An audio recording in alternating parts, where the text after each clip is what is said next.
밤은 늘 조용해진 뒤에야 본색을 드러냅니다. 낮에는 그저 익숙했던 공간이 문이 닫히는 순간부터는 전혀 다른 규칙으로 움직이기도 합니다. 오늘 밤의 서사는 폐점 이후의 대형마트에서 시작된 이야기입니다. 끝나야 할 방송이 끝나지 않았고 반복되어야 할 문장이 매번 조금씩 달라졌습니다. 구독과 좋아요, 알림 설정. 지금 해두시면 다음 이야기가 올라오는 밤에 놓치지 않습니다. 처음엔 야간 청소 알바가 다 비슷하다고 생각했다. 사람이 빠진 뒤에 매장은 조금 넓어 보이고 넓어진 만큼 조용해진다. 조용해진 만큼 남는 건 기계 소리뿐이다. 나는 김도윤. 그해 겨울 경기도 외곽 신도시에 있는 대형마트 야간 미화팀에 들어갔다. 마감 이후 바닥을 닦고 쓰레기 봉투를 모으는 일. 손님과 마주칠 일 없는 시간대라 마음이 편하다고들 했지만 나는 오히려 그 반대였다. 사람이 없으면 공간이 사람 흉내를 내기 시작한다. 그걸 몇 번 겪었다. 직원 출입구는 지하에 있었다. 자동문이 아니라 무거운 방화문이었다. 손잡이를 잡았을 때 철이 차가웠고 차가운 감촉이 오래 남았다. 카드를 찍는 단말기엔 먼지가 거의 없었다. 닦아낸 깨끗함이 아니라 손이 닿지 않아 생긴 깨끗함. 그 차이가 가끔 불편하다. 경비실 앞 책상 위에 종이 몇 장이 가지런히 놓여 있었다. 야간 근무자들이 서로 남기는 인수인계 메모였다. 누가 시키지 않아도 현장에 오래 있던 사람들은 종이를 남긴다. 말은 사라지는데 종이는 남고 남은 종이들이 결국 누군가의 밤을 살린다.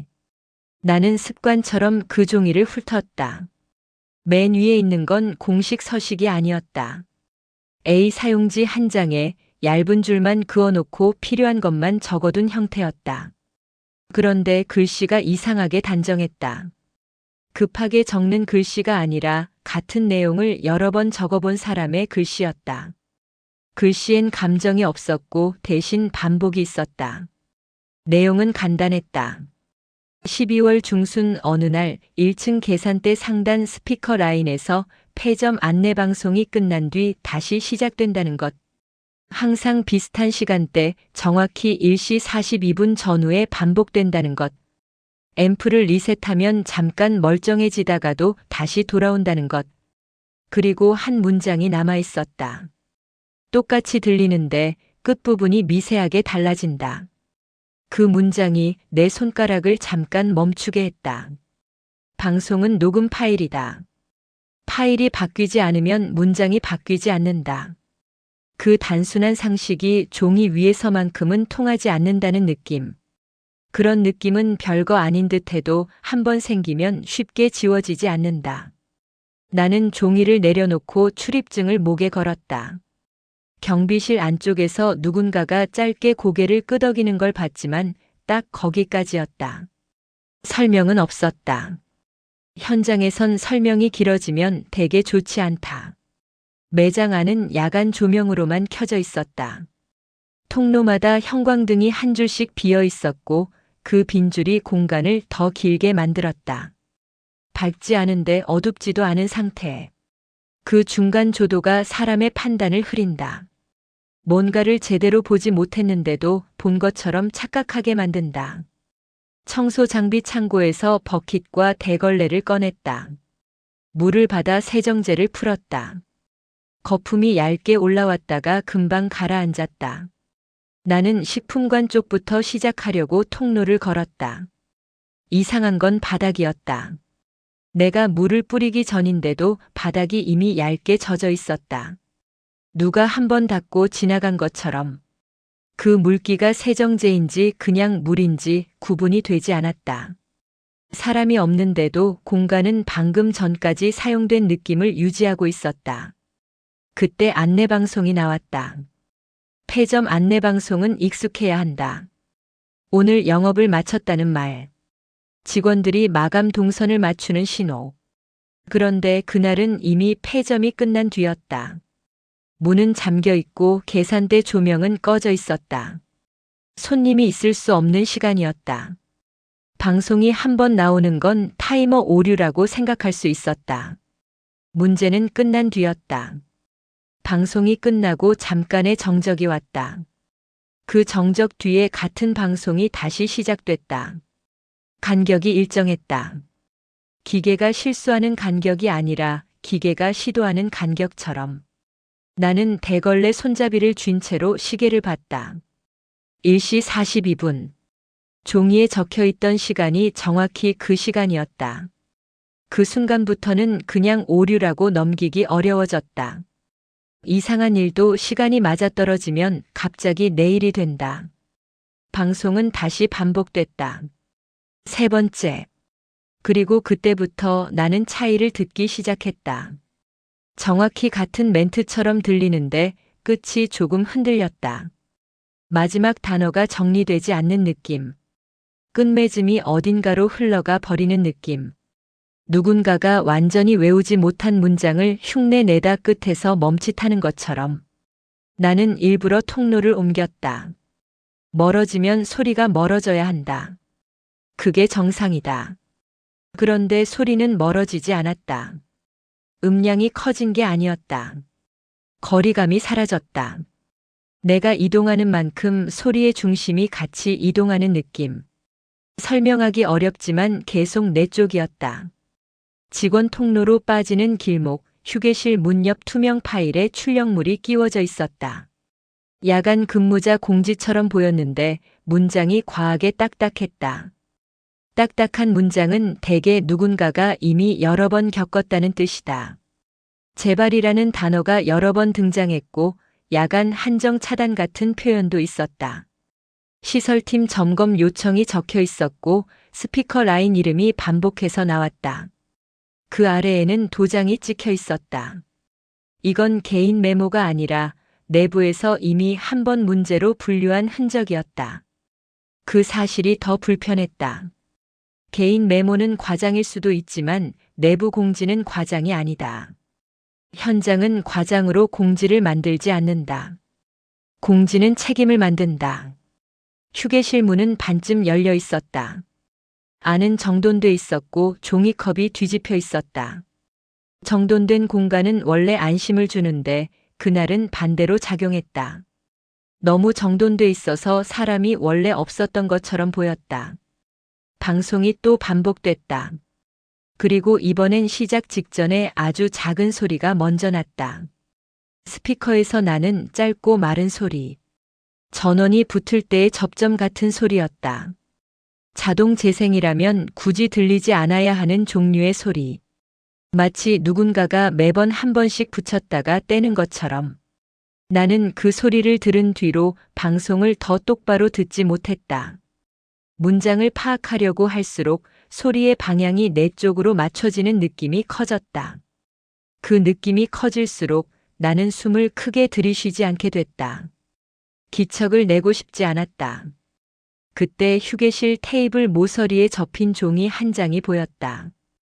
찢어낸 종이였다. 볼펜 자국이 진했고 글씨는 짧았다. 짧은데도 단정했다. 급한데 단정한 글씨는 사람이 겁을 먹었을 때 나온다. 나는 그 종이를 펼치지 않고 펼쳐진 부분만 읽었다. 1시 42분이라는 숫자. 그리고 계산대 쪽을 보지 말라는 문장. 통로를 바꾸지 말라는 문장. 나는 순간적으로 내가 지금 하고 있는 행동이 전부 바꾸는 행동이라는 걸 깨달았다.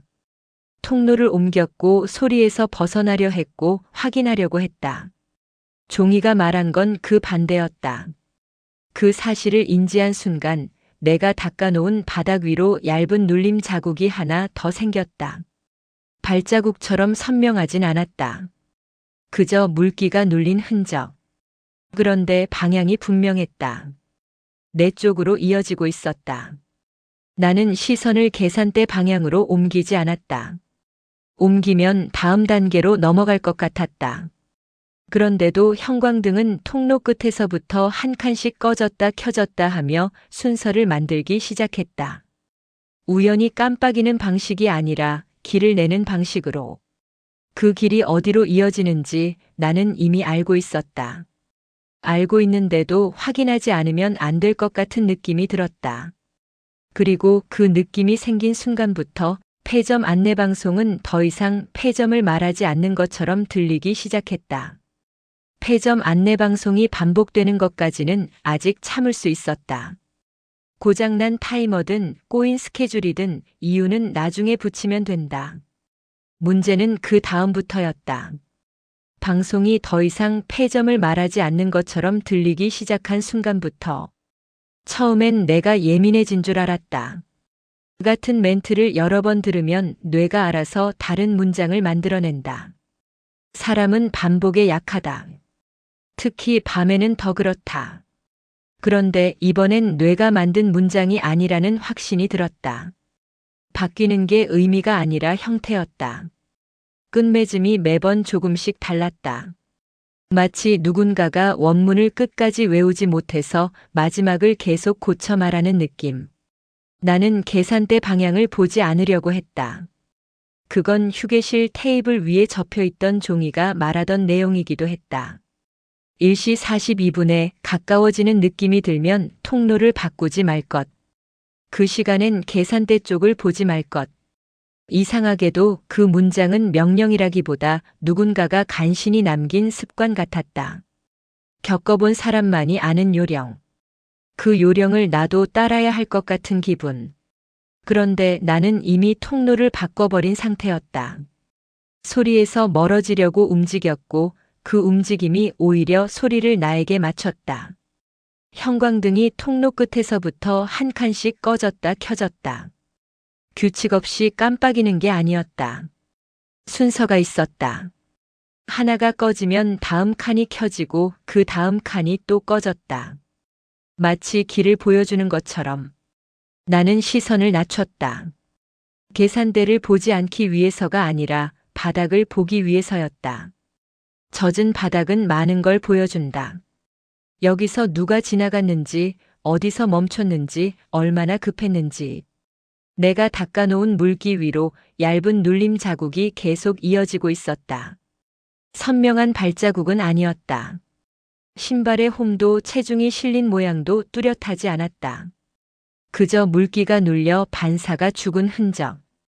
그 흔적이 내 쪽으로 다가오는 건지 아니면 내가 그 흔적을 따라가고 있는 건지 분간이 되지 않았다. 바닥이 마르지 않아서 더 그랬다. 마르지 않는 물기는 방향을 지운다. 그리고 방향이 지워진 곳에서는 사람의 감각이 제일 먼저 흔들린다. 나는 대걸레를 다시 움직이려다가 멈췄다. 지금 바닥을 더 닦는 건 의미가 없었다. 내가 만든 물기 위에 다른 눌림이 생기고 있었다. 내가 닦아도 그 흔적은 다시 생길 것 같았다. 그건 그냥 느낌이 아니라 이미 한 번 확인된 패턴처럼 느껴졌다. 방송이 또 반복됐다. 이번엔 시작하기 직전에 스피커에서 그 짧은 소리가 났다. 딸깍. 전원 접점 같은 마른 소리. 그 소리가 나고 나서야 방송이 시작됐다. 마치 누군가가 매번 한 번씩 켜주지 않으면 방송이 나오지 않는 것처럼. 나는 그 사실을 애써 부정하려 했다. 애초에 스피커가 천장에 붙어 있는데 누가 어떻게 켠다는 말인가. 그런데 천장에 손이 닿지 않는다고 해서 켜는 사람이 꼭 천장에 있어야 하는 건 아니다. 그걸 그때는 떠올리지 못했다. 나는 휴게실 문 옆에 출력물을 다시 떠올렸다. 그 종이엔 시설팀 로그 확인이라는 문장이 있었다. 로그는 기록이다. 기록은 기계가 남긴다. 그리고 기계가 남긴 기록은 보통 거짓말을 하지 않는다. 나는 무의식적으로 직원 통로 쪽으로 몇 걸음 더 물러났다. 그 통로는 어둡고 좁았다. 좁은 곳은 시야를 줄여준다. 시야가 줄면 생각도 줄어든다. 생각이 줄면 공포도 줄어든다. 적어도 나는 그렇게 믿었다. 그때 안내방송의 말미가 또 한 번 흔들렸다. 폐점이라는 단어가 사라진 자리. 그 자리에 들어온 건 안내문에서 흔히 쓰는 말들이었다. 고객님 안전 출입 협조. 그 단어들은 낮에도 들을 수 있는 단어들이다. 그래서 더 불편했다. 낮에도 들을 수 있는 말이 밤에 빈 매장에서 반복될 때는 전혀 다른 의미가 된다. 나는 스피커 쪽을 보지 않았다. 대신 통로 끝, 계산대 방향으로 이어지는 바닥의 반사를 보았다. 반사 속에서는 많은 게 흐릿해진다. 직접 보지 않아도 형태만은 남는다. 형광등이 만든 길이 반사 속에서 더 또렷하게 보였다. 그 길은 계산대 방향으로 이어지고 있었다. 그리고 그 길 위로 내 물기 눌림 자국과 비슷한 흔적이 하나 더 겹쳐져 있었다. 내가 만든 흔적이 아닌데 내 흔적과 아주 비슷했다. 그 순간 머릿속이 이상하게 조용해졌다. 내가 지금 보고 있는 게 무엇인지 이름 붙이기 싫어서 그냥 조용해진 것 같았다. 나는 경비실로 돌아가야겠다고 생각했다. 이건 내가 처리할 일이 아니라고. 시설팀이 오든 매니저가 오든 누군가 책임 있는 사람이 봐야 한다고. 그렇게 결론을 내리자마자 직원 통로 끝에서 작은 바람이 불었다. 문이 열릴 때 나는 바람이었다. 그런데 그쪽엔 문이 없었다. 통로는 휴게실과 창고 그리고 계산대 뒤편으로 이어질 뿐이었다. 바람은 짧았고 대신 냄새가 따라왔다. 세정제 냄새가 아니라 아주 오래된 종이 냄새였다. 낡은 창고에서 맡는 냄새. 그리고 그 냄새는 내가 지금 서 있는 곳이 휴게실이라는 사실을 잠깐 잊게 만들었다. 마치 다른 방 앞에 서 있는 것처럼. 나는 다시 시계를 확인했다. 1시 42분은 이미 지나 있었고 1시 43분을 향해 가고 있었다. 그런데 방송은 여전히 1시 42분 전후의 패턴을 유지했다. 정확히 같은 간격으로 반복됐다. 시간만 앞으로 가고 방송은 그 시간에 붙어 있는 것 같았다. 내가 경비실로 가기 위해 발을 옮기려는 순간 바닥에 눌림 자국이 또 하나 생겼다. 이번엔 내 바로 앞이었다. 내가 아직 발을 디디지 않은 곳. 물기가 얇게 눌리고 반사가 죽고 길이 생겼다. 한 걸음. 딱 한 걸음 앞. 그건 다가오는 흔적이 아니라 앞서가는 흔적처럼 보였다. 내 쪽으로 오는 게 아니라 나를 유도하는 것처럼. 나는 그때 처음으로 아주 단순한 사실을 떠올렸다. 내가 닿고 있는 바닥은 내가 지나간 뒤에 젖는 게 아니라 내가 오기 전부터 젖어 있었다는 사실.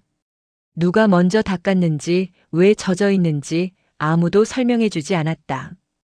그런데도 바닥은 처음부터 이미 진행 중이었다. 그 진행 중인 상태에 나는 뒤늦게 합류한 사람 같았다. 방송이 또 한 번 반복됐다. 딸깍. 그리고 멘트. 이번엔 말미가 더 길었다. 끝을 맺지 못하고 문장이 이어지는 느낌이었다. 고객님 출입 협조. 그리고 마치 다음 단어를 찾는 듯한 짧은 멈춤. 그 멈춤이 생긴 순간 형광등의 깜빡임도 잠깐 멈췄다. 길이 끊겼다. 매장이 숨을 멈춘 것처럼 조용해졌다. 나는 그 조용함 속에서 아주 작은 소리를 들었다. 내 발 뒤쪽 젖은 바닥 위에서 나는 소리였다.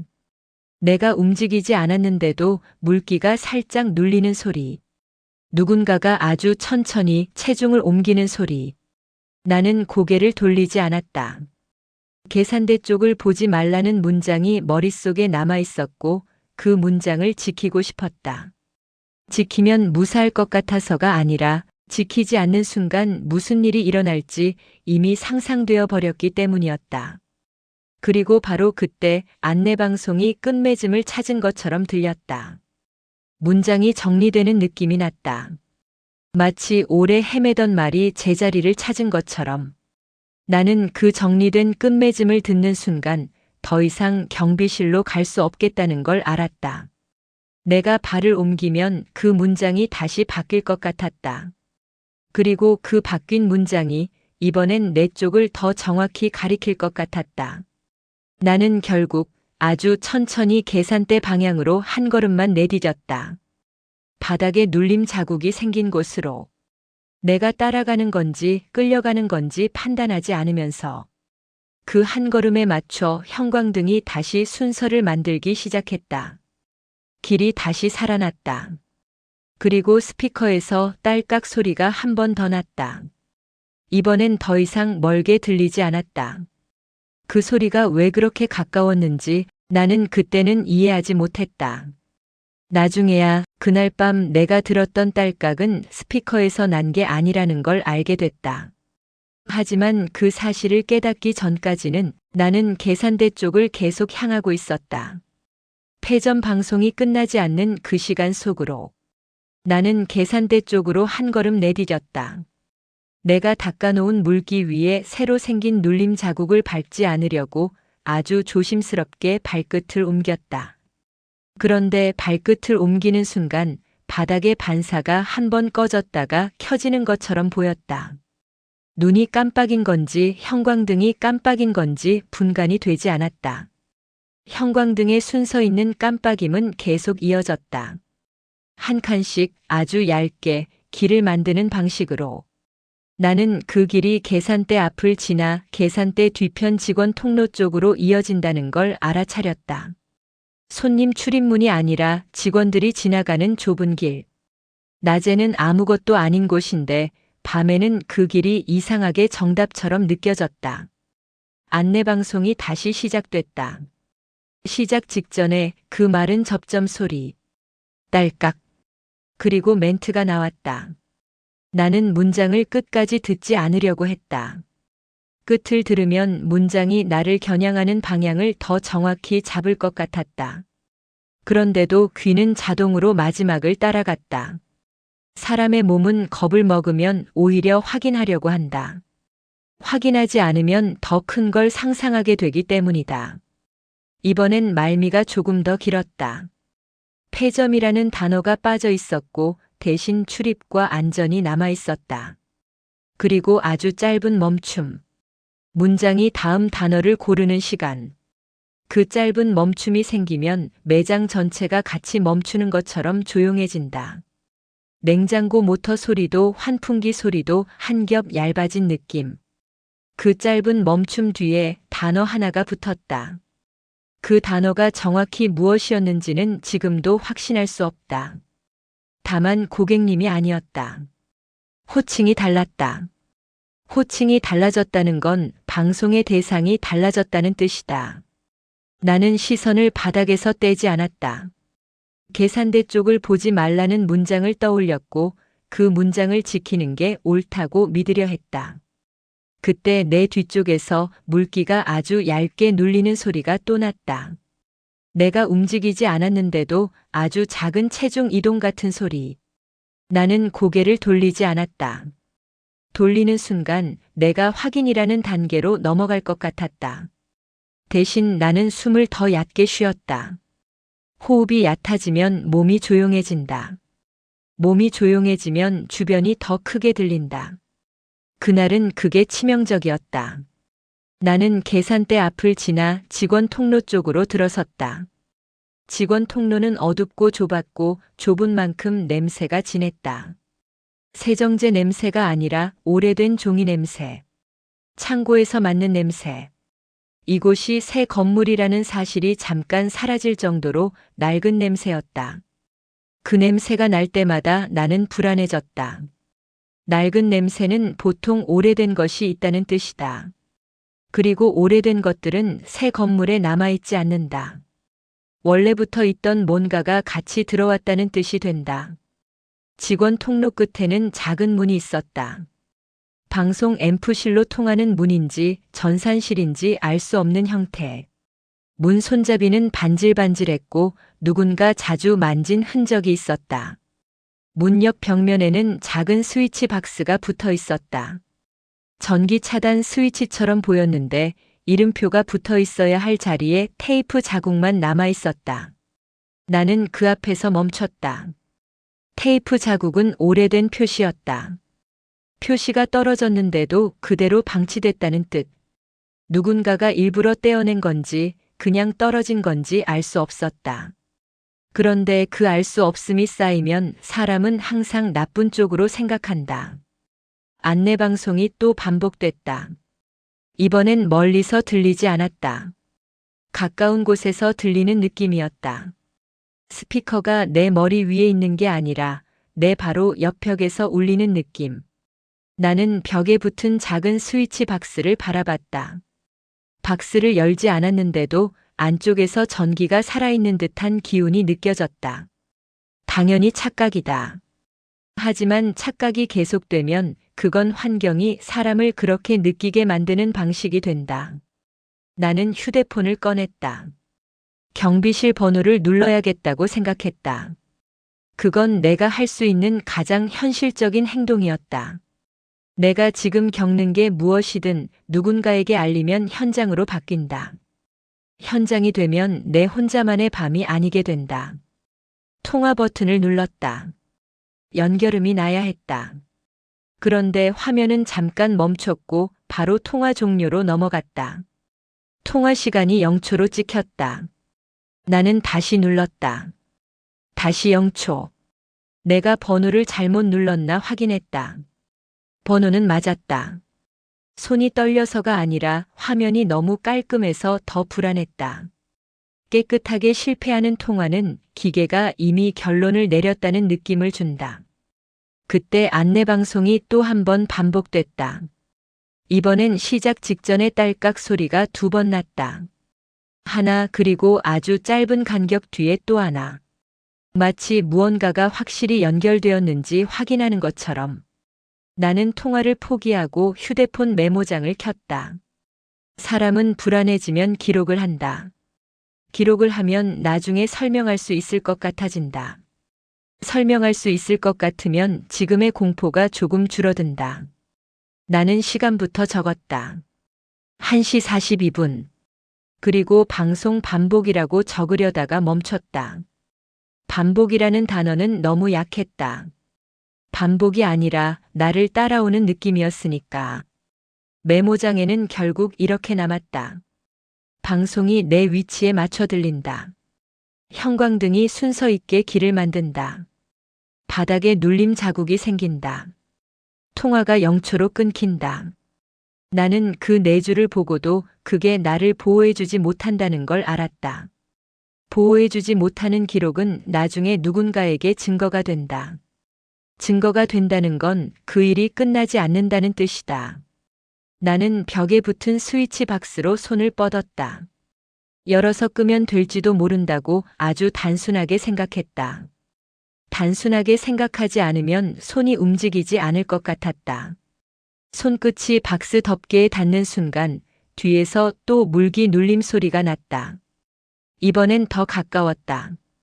내 발 뒤꿈치 바로 뒤, 딱 그 거리. 나는 움찔했지만 고개는 돌리지 않았다. 돌리면 그게 존재가 될 것 같았다. 존재가 되면 내 머릿속에서 더 이상 되돌릴 수 없을 것 같았다. 나는 그대로 덮개를 열었다. 안에는 스위치가 하나가 아니라 여러 개가 있었다. 그리고 그중 하나에만 펜으로 눌러 쓴 표시가 남아 있었다. 정식 라벨이 아니라 누군가 급하게 적어둔 흔적. 글씨는 짧고 단정했다. 단정한데 급했다. 그 조합은 늘 그 사람이 이미 겪었다는 뜻이었다. 나는 그 글씨를 끝까지 읽지 않았다. 읽는 순간 그 스위치를 내려야 하는 이유가 생길 것 같았다. 이유가 생기면 내려도 되는지 아닌지 판단해야 한다. 판단은 시간을 만든다. 그리고 그 시간 동안 1시 42분의 패턴은 계속 돌아갈 것 같았다. 안내방송이 또 시작됐다. 딸깍. 그리고 멘트. 이번엔 멘트의 마지막이 처음으로 또렷하게 정리되는 느낌이 났다. 마치 방송이 드디어 끝맺음을 찾은 것처럼. 나는 그 또렷함이 오히려 더 무서웠다. 흐트러진 문장은 우연처럼 보이지만 또렷한 문장은 의도를 가진다. 그 의도가 무엇인지 나는 아직 몰랐다. 다만 내 손끝이 스위치에 닿아 있다는 사실만은 분명했다. 그리고 그 순간 형광등의 순서가 한 칸 더 앞으로 이동했다. 길이 내 쪽에서 직원 통로의 더 안쪽으로 이어졌다. 내가 처음 들어오지 않았던 방향으로. 사람이 출입하지 않는 쪽으로. 나는 그때야 이해했다. 이건 내가 계산대로 가는 길이 아니라 내가 빠져나갈 수 없는 곳으로 들어가는 길이라는 걸. 하지만 그걸 이해한 순간에도 내 몸은 스위치를 내리지 못했다. 내리지 못한 게 아니라 내릴 수 없었다는 표현이 더 정확했다. 내 손가락이 그 스위치를 잡고 있는 게 아니라 스위치가 내 손가락을 잡고 있는 느낌이 들었기 때문이다. 다음 반복이 오기 전에 나는 아주 짧게라도 바깥 공기를 마셔야겠다고 생각했다. 그래서 뒤로 한 걸음 물러나려 했다. 그런데 물러나기 전에 바닥에 또 하나의 눌림 자국이 생겼다. 이번엔 내 앞이 아니라 내가 물러날 자리였다. 내가 돌아갈 곳이 먼저 막히는 방식. 그 방식이 너무 익숙했다. 그 익숙함이 어디서 왔는지 나는 그때는 몰랐다. 내 손끝이 스위치에 닿아 있는 상태에서 나는 한 번 더 숨을 얕게 삼켰다. 무언가를 끄는 행동은 지금 이 공간에서 유일하게 내가 할 수 있는 선택처럼 보였다. 하지만 선택은 늘 상대가 있을 때만 선택이 된다. 그날 밤엔 내가 뭘 선택하든 이미 정해진 쪽으로 굴러가는 느낌이 있었다. 스위치 박스 안쪽의 스위치들은 생각보다 많았다. 모양도 제각각이었고 어떤 건 위로 올려져 있었고 어떤 건 아래로 내려가 있었다. 그중 하나에만 펜으로 급히 남긴 표시가 있었다.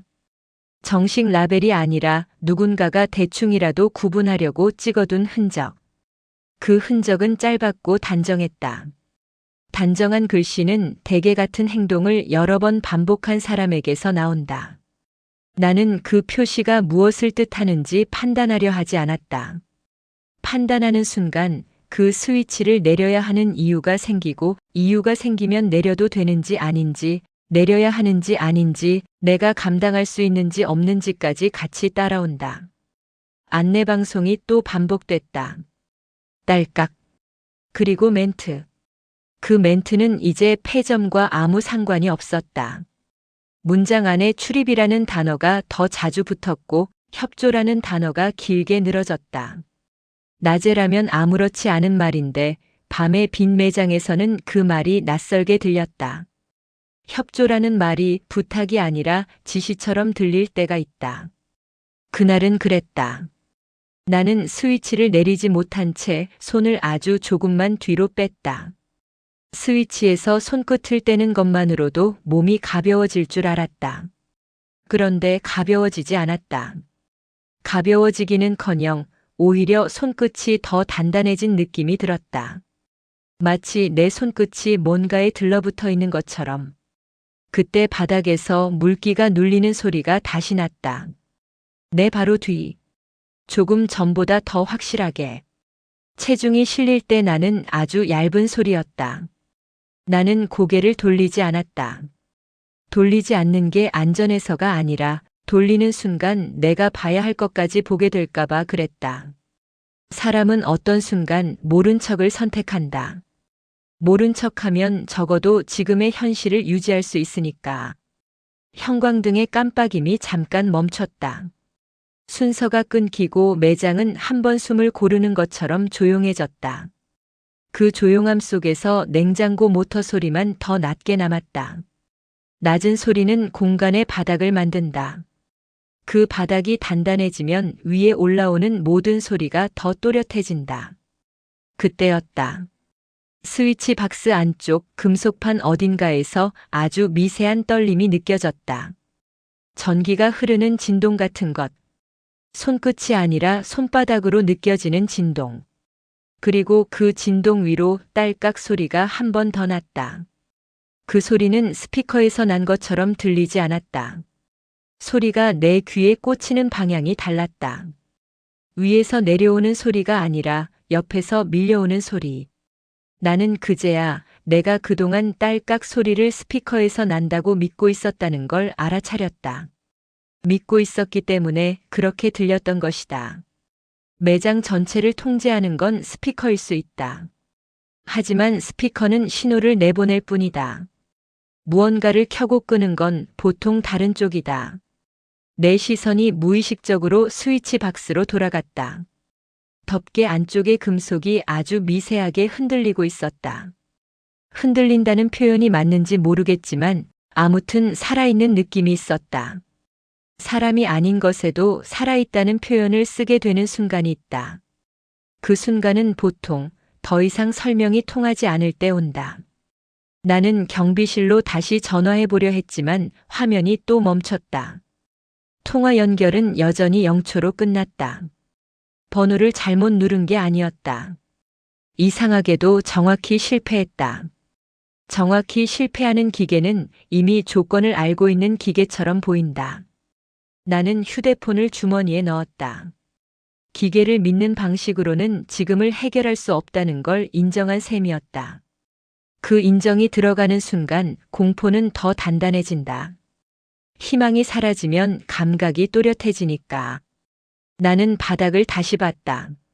물기 눌림 자국이 하나 더 늘어 있었다. 이번엔 내 옆 통로 벽 쪽에 생겨 있었다. 내가 서 있는 지점을 중심으로 눌림 자국들이 점점 원을 그리는 것처럼 보였다. 발자국이 아니라 물기의 반사가 죽는 자리들이.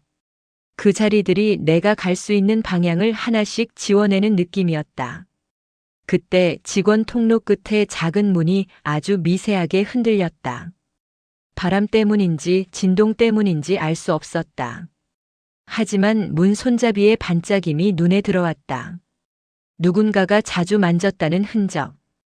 그 흔적이 지금은 이상하게 안내처럼 보였다. 나는 그 문으로 가까이 갔다. 형광등의 깜빡임이 다시 순서를 만들기 시작했고 그 순서가 내 발걸음과 맞아떨어졌다. 맞아떨어지는 순간 사람은 스스로 걷는다고 착각한다. 사실은 맞춰지는 건데도. 문 손잡이를 잡는 순간 손끝이 차가웠다. 처음 직원 출입구 방화문을 잡았을 때의 차가움과 비슷했다. 차가움은 기억을 불러낸다. 처음 느꼈던 불편함이 다시 올라왔다. 문은 잠겨 있지 않았다. 무거운 소리 없이 아주 조용히 열렸다. 문이 열릴 때 나는 바람이 느껴졌고 그 바람을 타고 종이 냄새가 확실히 들어왔다. 낡은 종이, 오래된 파일철, 먼지. 새 건물에서 나면 안 되는 냄새. 안쪽은 작은 공간이었다. 시설 자재를 쌓아둔 듯한 선반이 있었고 벽면에는 전선이 정리되어 있었고 바닥에는 오래된 서류 박스가 몇 개 놓여 있었다. 서류 박스 위에는 투명 테이프가 여러 겹 붙어 있었고 테이프 사이로 펜으로 적은 글씨가 보였다. 나는 그 글씨를 바로 읽지 않았다. 읽는 순간 그 글씨가 내 머릿속의 결론이 될까봐. 하지만 눈은 이미 글씨를 따라가고 있었다. 박스 하나에 이런 식의 단어들이 반복되어 있었다. 야간, 방송, 라인 A, 리셋, 그리고 1시 42분. 나는 그 숫자를 보는 순간 몸이 잠깐 굳었다. 1시 42분이라는 숫자가 종이 위에 있는 건 이상하지 않다. 이상한 건 그 숫자가 너무 자연스럽게 반복되어 있다는 점이었다. 마치 그 숫자가 업무 시간표의 일부처럼, 업무의 규칙처럼, 사람들이 당연히 알고 있는 것처럼. 박스 옆에는 얇은 파일철 하나가 비스듬히 꽂혀 있었다. 손때가 묻은 파일철. 종이 모서리가 달아 있었고 표지에 적힌 글씨도 여러 번 덧칠되어 있었다. 나는 파일철을 꺼냈다. 표지를 넘기자 내부 종이들의 비슷한 문장이 반복되어 있었다. 누가 언제 확인했고 무엇이 재발했고 어떤 조치를 했고. 그 문장들은 아주 건조했다. 감정이 없었다. 감정이 없는 문장은 그 일이 일상이 되었다는 뜻이다. 나는 페이지를 넘기다가 멈췄다. 어떤 페이지엔 같은 날의 같은 시간대가 여러 번 기록되어 있었다. 다른 날인데도 늘 같은 시간대였다. 1시 42분 전후, 1시 42분 이후, 1시 42분 재발. 그 문장들이 내 머릿속에서 하나로 이어지기 시작했다. 이건 우연한 오류가 아니라 정해진 시간에 정해진 방식으로 반복되는 패턴이었다. 누군가가 매번 리셋을 해도 다시 돌아오는 이유가 거기에 있었다. 그리고 그 패턴이 어떤 구역에서 시작해 어떤 구역으로 옮겨간다는 기록도 보였다. 라인어를 차단하면 다른 라인에서 반복이 감지됐다. 계산대 상단 스피커를 끄면 직원 통로 쪽에서 거리감이 달라졌다.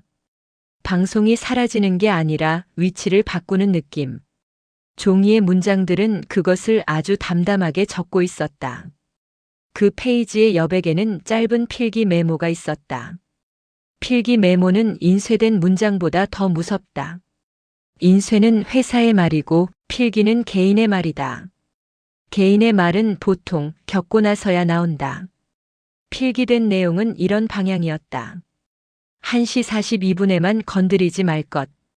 1시 42분이 지나기 전엔 차단하지 말 것. 차단하면 더 가까워지는 느낌이 생김. 그리고 계산대를 보지 말 것. 나는 그 메모를 읽는 순간 휴게실 테이블 위에 접혀있던 종이가 떠올랐다. 통로를 바꾸지 말 것. 계산대를 보지 말 것. 그건 개인의 겁이 아니라 반복을 통과한 사람들의 요령이었다. 내가 파일철을 들고 있는 동안에도 안내방송은 멈추지 않았다. 문 하나를 사이에 두고도 들렸다. 더 또렷해진 느낌이었다. 마치 내가 이런 종이를 확인하는 걸 방송이 알고 있는 것처럼. 그때 딸깍 소리가 다시 났다. 이번엔 내 바로 옆에서. 내가 들고 있는 파일철을 지탱하는 손목 근처에서. 스피커가 아니라 벽. 벽면 전기. 그리고 스위치 박스. 나는 천천히 고개를 돌렸다. 스위치 박스가 있는 방향은 아니었다. 그쪽을 직접 보지 않으려 했다. 대신 벽면을 따라 이어진 전선과 작은 분전함 쪽을 보았다. 분전함의 작은 표시등이 한 번 꺼졌다가 켜졌다. 그 꺼짐과 켜짐 사이의 간격이 안내방송이 반복되는 간격과 비슷했다. 나는 그제야 깨달았다. 내가 따라가던 건 방송이 아니라 방송을 반복시키는 스위치 쪽이었다는 걸. 그리고 더 늦게 한 가지를 더 떠올렸다. 내가 처음 봤던 인수인계 메모. 그 글씨가 왜 그렇게 단정했는지, 왜 날짜만 흐리게 덧칠되어 있었는지. 그 메모를 쓴 사람은 날짜를 숨기려던 게 아니었다. 날짜가 중요하지 않아서 지운 게 아니었다. 날짜가 중요한데도 날짜가 바뀌지 않아서 지운 것처럼 보였다. 날짜가 바뀌지 않는 밤. 시간만 앞으로 가는데 1시 42분의 패턴은 계속 돌아가는 밤. 나는 파일철을 다시 덮었다. 지금 이걸 더 읽으면 나는 이곳의 규칙을 더 많이 알게 될 것 같았다. 규칙을 알면 지켜야 한다. 지켜야 하면 빠져나갈 수 없다. 밖에서 형광등이 다시 순서를 만들기 시작했다. 길이 다시 살아났다. 그 길이 이번엔 내가 들어온 방향이 아니라 더 안쪽을 가리키고 있었다. 사람이 출입하지 않는 쪽, 스위치 박스가 있는 쪽, 안내방송의 말미가 또렷하게 정리됐다. 그 또렷함은 더 이상 우연이 아니었다. 내가 종이를 확인했고, 내가 규칙을 알아챘고, 그걸로 충분하다는 듯한 또렷함이었다. 나는 그 순간 내가 밤을 통제하는 쪽이 아니라는 걸 확실히 알았다. 그리고 그 확신이 들자마자 내가 서류 박스를 열어젖히며 만들었던 작은 소리들이 오히려 이 공간에 내 위치를 알려준 것 같은 느낌이 들었다. 바닥에 물기 눌림 자국이 하나 더 생겼다. 이번엔 내 발끝 바로 앞. 내가 나갈 자리도 들어갈 자리도 아닌 딱 내가 멈춰야 하는 자리처럼. 나는 움직이지 못한 채로 다시 시계를 확인했다. 1시 42분이었다. 시간은 분명 앞으로 갔어야 했다. 그런데 화면 속 숫자는 그 자리에서 벗어나지 않았다. 통화 기록이 0초로만 남듯이 시간도 0초처럼 그 자리에 고정되어 있는 느낌이었다. 그 고정이 왜 가능한지 나는 아직 모른다. 다만 그 순간 이후로 나는 1시 42분을 시간이라고 부르기 어려워졌다. 그건 시간이라기보다 이 매장이 나를 붙잡는 방식에 더 가까웠다. 나는 파일철을 덮었는데도 손바닥이 종이 냄새에서 벗어나지 못했다. 낡은 종이 냄새는 한 번 붙으면 잘 떨어지지 않는다. 손에 묻는 냄새라기보다 기억에 스미는 냄새에 가깝다. 문 하나를 사이에 두고도 안내방송은 또렷하게 들렸다. 이상하게도 내가 기록을 확인할수록 방송이 더 정확해지는 느낌이 있었다. 방송이 나를 부르는 게 아니라 내가 방송이 원하는 방향으로 들어가는 것 같았다. 그 차이를 그때는 분명히 구분하지 못했다. 자재실 안쪽 서류 박스들은 겉이 낡아 있었지만 정리 상태는 깔끔했다. 한두 개가 아니라 같은 크기의 박스가 여러 개. 박스 위쪽 테이프는 여러 겹이었고 테이프 사이로 펜으로 눌러 쓴 표시들이 겹쳐 있었다. 글씨가 겹친다는 건 이게 한 번으로 끝난 일이 아니라는 뜻이다. 한 번이면 대충 적는다. 여러 번이면 정리하려 든다. 정리하려 든다는 건 살아남으려 했다는 뜻이기도 하다. 나는 박스 하나를 조심스럽게 열었다. 뚜껑을 드는 순간 종이들이 스치며 작은 마찰음을 냈다. 그 소리가 유난히 크게 들렸다. 밤의 공간에서는 작은 소리도 신고처럼 울린다. 안에는 얇은 보고서 묶음이 날짜별로 꽂혀 있었다. 인쇄된 문장들이 아주 건조했다. 감정이 없었다. 감정이 없는 문서는 현장에서 가장 무섭다. 감정이 없다는 건 그 일이 정상 업무로 분류됐다는 뜻이니까. 첫 장의 상단에는 특정 시간만 계속 반복되어 있었다. 1시 42분. 그 뒤로는 야간, 반복, 차단, 재발 같은 단어들이 줄줄이 이어졌다. 나는 그 단어들을 읽으면서도 자꾸 내 시계 화면이 떠올랐다. 시간이 앞으로 가지 않는 느낌. 통화가 0초로만 남는 느낌. 그런 느낌들이 종이 위에서도 그대로 반복되고 있었다. 보고서 묶음 사이에는 실제로 누군가가 현장에서 써서 끼워 넣은 흔적들이 있었다. 정식 문서에 끼워 넣는 손글씨는 보통 보고서가 담지 못한 것을 담는다. 공식 문장은 말하지 못하고 개인은 말해야 살아남는다. 나는 손글씨가 보이는 페이지에서 멈췄다. 내용은 짧았지만 단어가 이상하게 구체적이었다. 가까워지는 느낌 같은 표현이 있었다. 통로를 바꾸지 말 것 같은 문장이 있었다. 차단하면 더 가까워짐 같은 문장이 있었다. 그 문장들이 휴게실에서 봤던 접힌 종이와 정확히 같은 방향을 가리켰다. 그때 문 밖에서 형광등이 한 칸 꺼졌다 켜지는 소리가 아주 얇게 들렸다. 소리가 난다기보다 빛이 바뀔 때 공기가 바뀌는 느낌이 들었다. 나는 자재실 문 쪽을 보지 않았다. 대신 종이를 더 깊게 읽었다. 밖을 보면 지금의 감각이 현실이 될 것 같았다. 보고서 묶음 중간에는 관리 일지처럼 보이는 얇은 결제선이 있는 종이도 있었다. 줄 위에 누군가 서명한 흔적이 여러 개 겹쳐 있었고 서명은 매번 다르지만 내용은 거의 같았다. 1시 42분 전후 방송 반복. 리셋 일시 정상. 재발 라인 이동. 야간 차단 권고. 그리고 마지막엔 늘 확인 요망이라는 말이 붙었다. 그 확인 요망이 나를 오래 붙잡았다. 확인을 요구한다는 건 확인해도 납득이 안 됐다는 뜻이기도 하다. 현장에서는 납득되는 일은 굳이 요망하지 않는다. 나는 페이지를 넘기다가 한 장에서 손이 멈췄다. 결제선 아래에 붙은 작은 제보 메모가 있었다. 회사 서식도 아니고 개인 메모도 아니었다.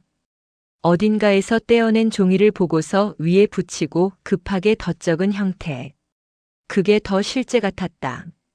그 메모에는 특정 행동이 반복해서 적혀 있었다. 1시 42분에 스위치를 건드리지 말 것. 1시 42분에 라인을 끄지 말 것. 그 시간에 끄면 방송이 멈추는 게 아니라 더 가까운 구역으로 옮겨온다고. 그리고 이상하게도 계산대를 보지 말 것이라는 문장이 계속 붙어 있었다. 나는 그 문장을 읽으며 천천히 숨을 내쉬었다. 그건 미신처럼 보이지만 현장 미신은 대개 미신이 아니다. 사람이 겪고 나면 남는 건 설명이 아니라 금기다.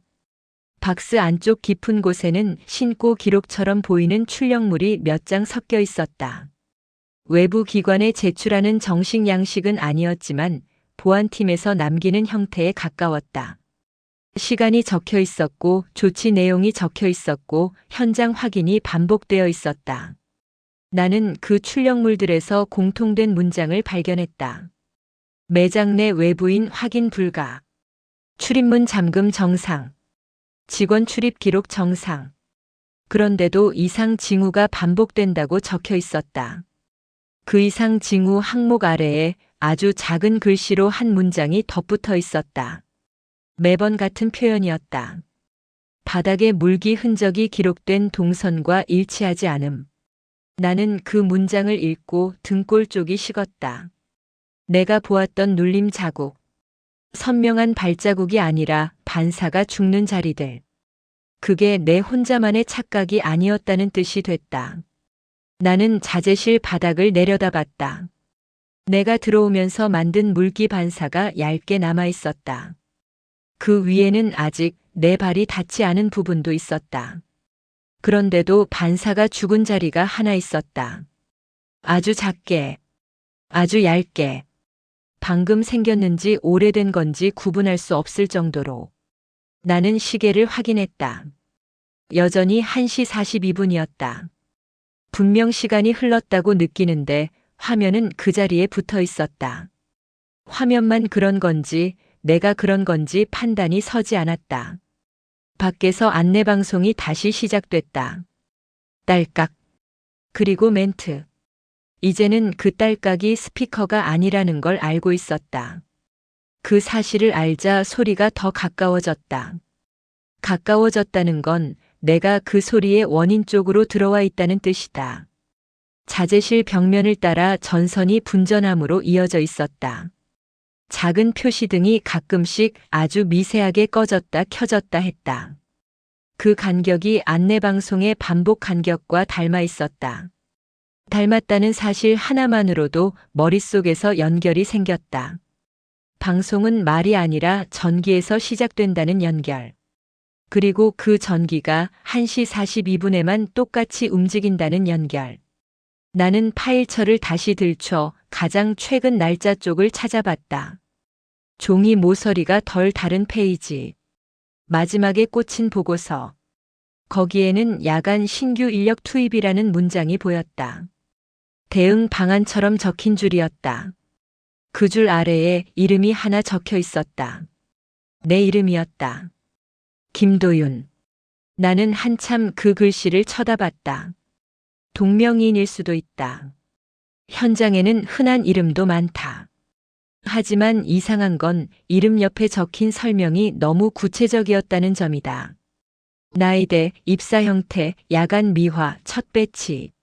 내가 오늘 여기 온 조건과 같은 문장이었다. 나는 그 문장을 보고도 바로 결론을 내리지 않았다.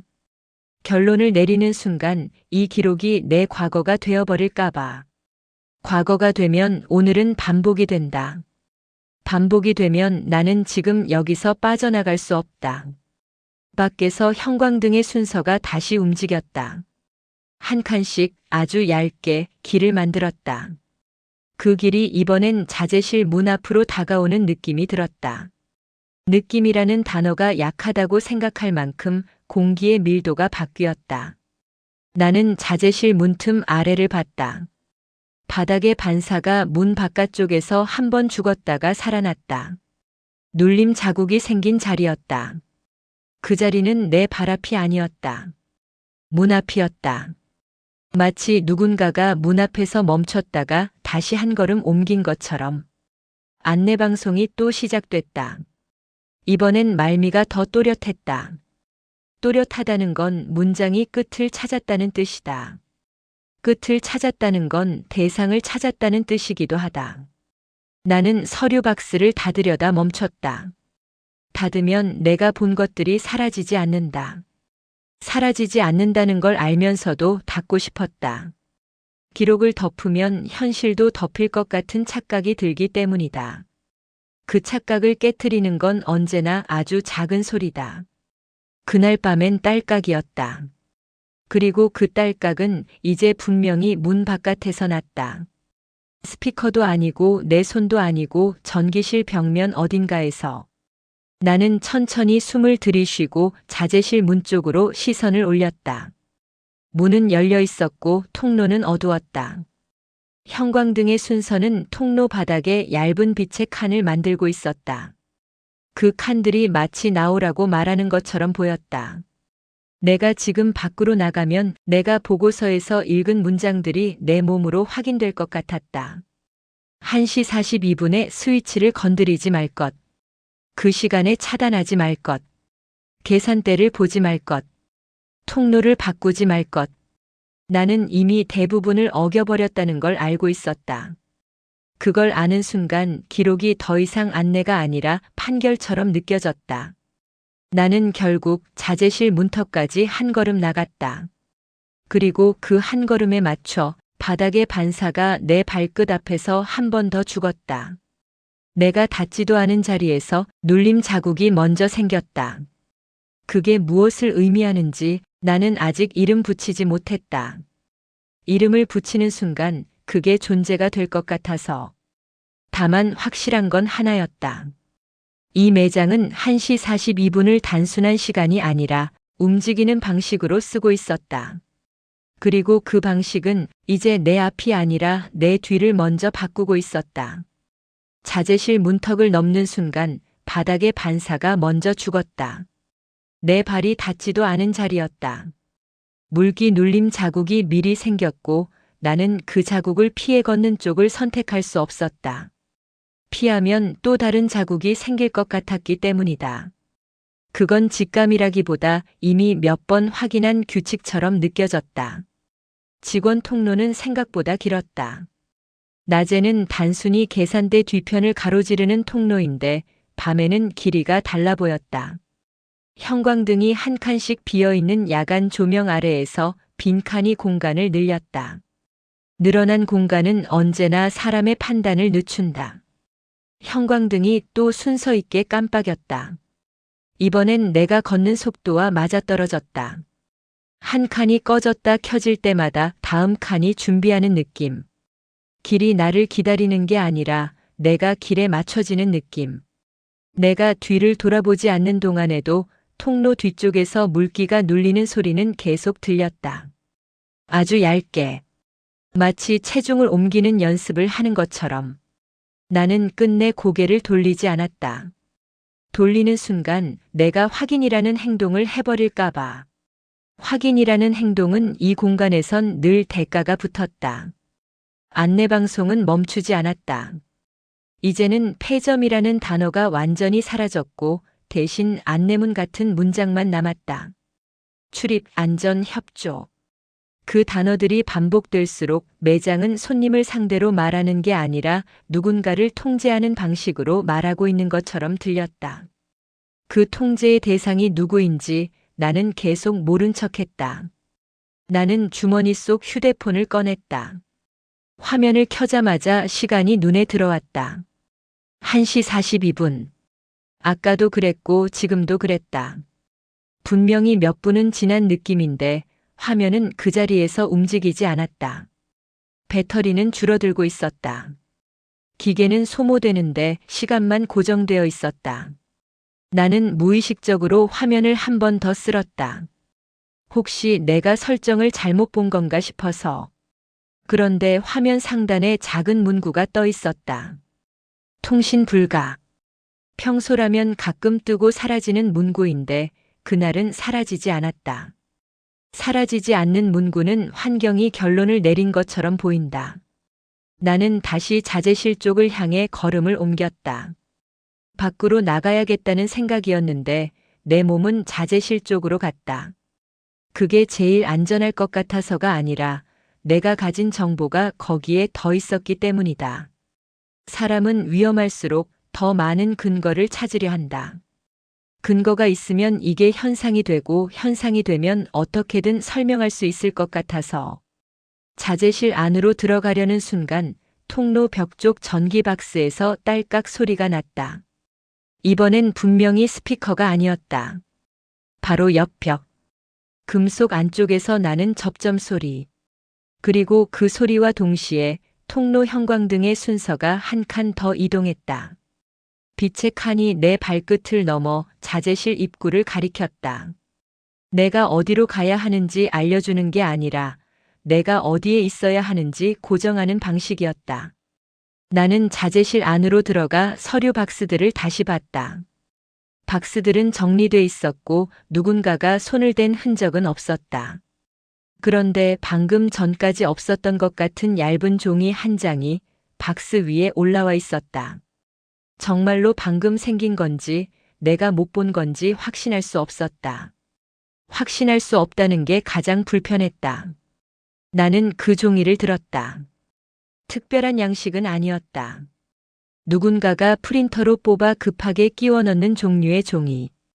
건조한 문장들이 줄줄이 적혀 있었고 중간에 1시 42분이라는 숫자가 반복됐다. 그리고 마지막 줄 근처에서 내 이름이 다시 보였다. 김도윤.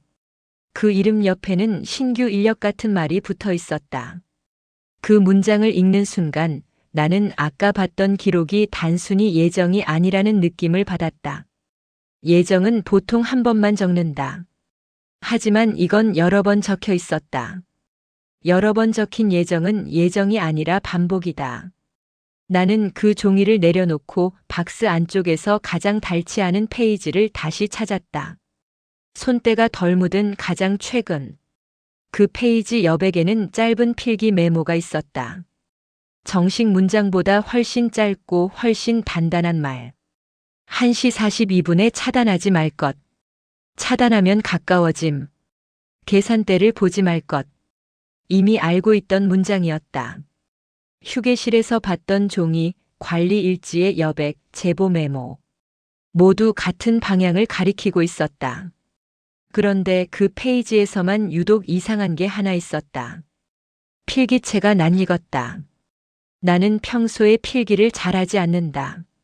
하지만 메모를 할 때는 늘 같은 습관이 있다. 특정 자음의 끝을 길게 빼고 숫자 4를 쓰는 방식이 조금 독특하다. 그 습관이 그 필기체에 그대로 있었다. 딱 한 번 보고도 확신할 수 있을 만큼. 나는 그때야 아주 늦게 연결했다.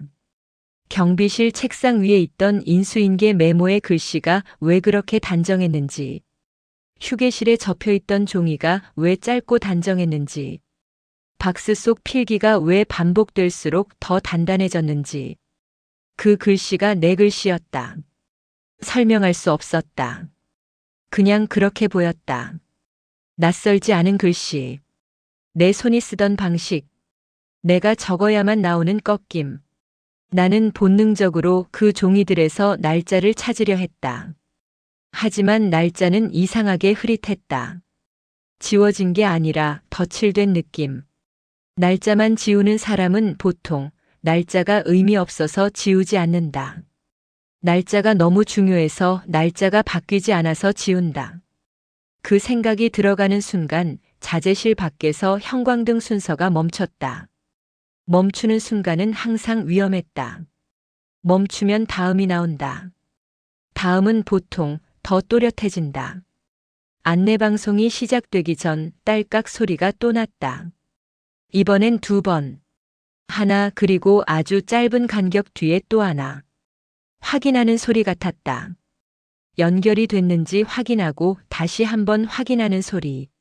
나는 자재실 문 쪽으로 시선을 옮겼다. 통로 바닥의 반사가 문 앞에서 한 번 더 죽었다. 눌림 자국이 생긴 자리였다. 문 앞. 그리고 문턱 바로 안쪽. 밖에서 안으로 들어오는 흔적처럼 보이지 않았다. 안쪽에서 밖으로 나가려는 흔적처럼도 보이지 않았다. 그 흔적은 그냥 여기에 있어야 한다는 표시 같았다. 나는 다시 휴대폰을 봤다. 여전히 1시 42분. 통화 기록은 여전히 0초의 실패만 남아 있었다.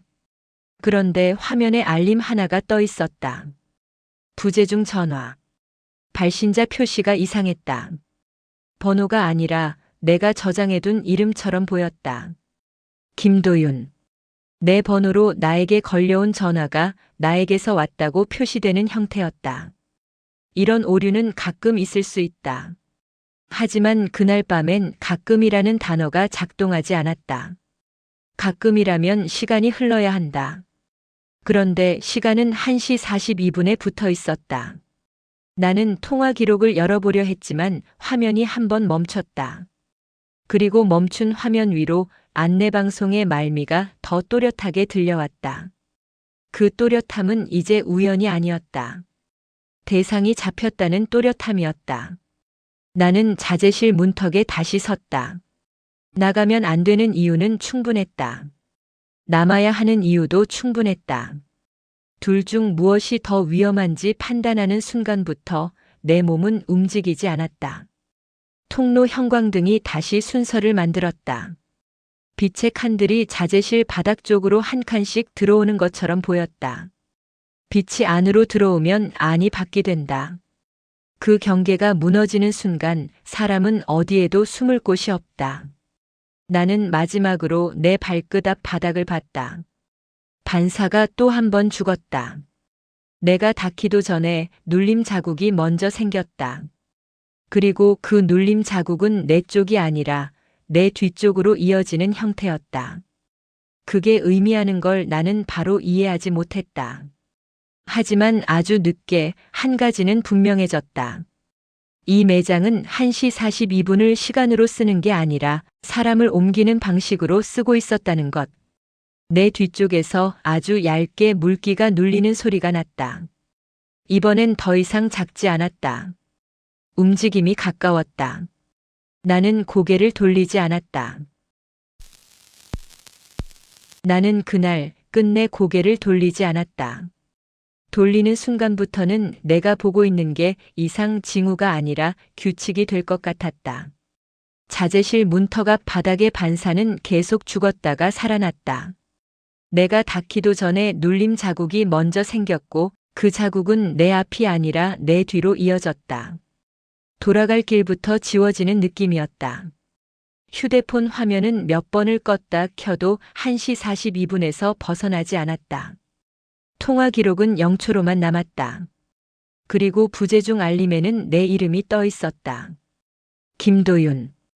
그 뒤 기억은 끊긴 구간처럼 남아있다. 내가 어디까지 갔는지 무엇을 눌렀는지 확실하지 않다. 다만 그날 이후부터 설명되지 않는 0초 통화가 가끔 기록되기 시작했고 그 시간은 늘 1시 42분이었다. 지금도 전기박스 근처를 지나 딸깍 소리가 먼저 들리면 나는 반사적으로 시간을 확인한다. 그리고 늘 같은 숫자를 떠올린다. 1시 42분. 구독, 좋아요, 알림 설정. 해두시면 다음 이야기가 올라오는 밤에 놓치지 않습니다. 밤의 서사였습니다.